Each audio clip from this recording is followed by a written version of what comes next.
biggest misconception on this case was that it was Suge Knight being involved. Not the case. If you're going to have somebody killed, you don't have them killed while you're sitting a foot away from them inside of a car. And as we see, he did, in fact, was shot himself. It's only obvious that I wouldn't have nothing done to Tupac.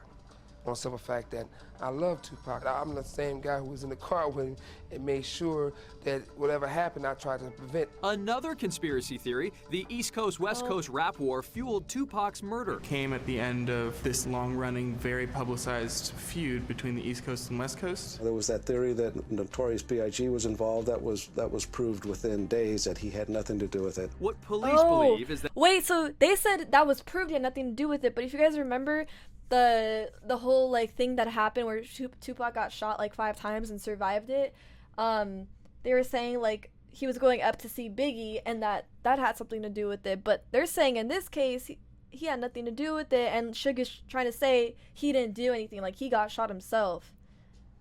There is so much more, and the fact that like Tupac didn't even say himself who shot him, and that could be because maybe he didn't want to snitch, or maybe there's more to it. I don't know. That gang member Orlando Anderson fatally shot Tupac after the rapper jumped him earlier that night in Las Vegas. Yeah, and they got dude jumped. got beat up. So what did he do? He went and got a gun and got even later. Were you involved? Well, I was not involved. Orlando was killed 18 months later in an unrelated shooting. His uncle, former gang member Keefe D, who was in the car with Orlando the night Tupac was shot, claimed to police he had a private conversation with Biggie's record producer P. Diddy shortly before the murder. This is according to Keefe D, and Puffy Combs tells him, I want these guys taken care of. According to Keefe D, during this conversation with Puffy Combs, there's a solicitation to go out and get these guys. Diddy has vehemently denied the unfounded allegations. I don't think P. Diddy is responsible at all. There's really no evidence to that. Now Keefe could potentially be prosecuted as an accessory to Tupac's murder based on what he admitted in the BET documentary Death Row Chronicles. Who shot Tupac? There's a BET documentary. I did not know that. I have to watch this, the Death Row Chronicles. They keep it for the code of the streets. The gang members to, hey, go retaliate, go find them. We just pulled up on the side, checked every car to see where they was. Keefe also confessed to being involved with the murder years ago. He confessed. And the window, rolled down the window, popped. But he made an agreement in which authorities couldn't use his own confession against him without other evidence. Things have changed, though. What? Now we know that Keefe D has publicly admitted to his involvement in the murder of Tupac Shakur. He admitted does not have those same self-incrimination protection rights that he had when he was dealing with us. He's now come out publicly and admitted. So he could be prosecuted, and those statements can be used against him. So everybody's just waiting to see what it is Las Vegas PD is going to do with that information. Wow, I'm told that they're looking very closely at it. The Las Vegas Police Department tells E the case is still open. I think that Las Vegas ought to arrest him, and then they ought to clear the case.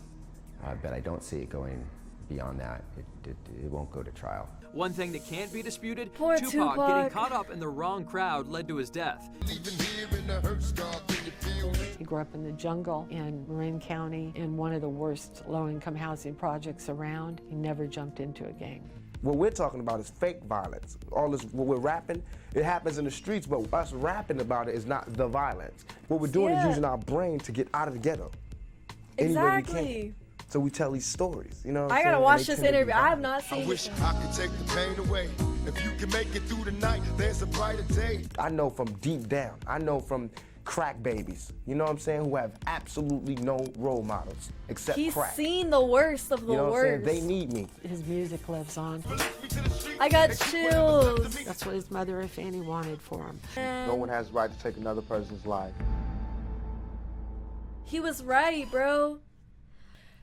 That was a lot to take in, and just, it's crazy because at the end, that's what I wanted to talk about in a different video. We never know what Tupac could have done to this industry. He's already done a lot in good terms as his legacy and re-inspiring, and the fact that I can go back and watch these videos and learn more about him and share what I think about him to you guys, because I was literally born in 2000. Like, I I was born after Tupac passed away, so I was born in a different generation, like different era and style of music, but very similar in a sense. If you guys have any comments and your own thoughts of what you think the industry of music would be like if Tupac was still here to this day, comment down below, even if it's a lot. I want to know, because I want to talk about him and put those comments in the next video of what I think Tupac would be like if he was here, and what the world would be like, or what music would be like, and what rap would be like in general. So I appreciate you guys so much. Please leave a comment, subscribe, let me know down below, and I hope to see you guys in the next video and get back on the grind and all that. So stay safe, stay healthy, stay positive, and peace.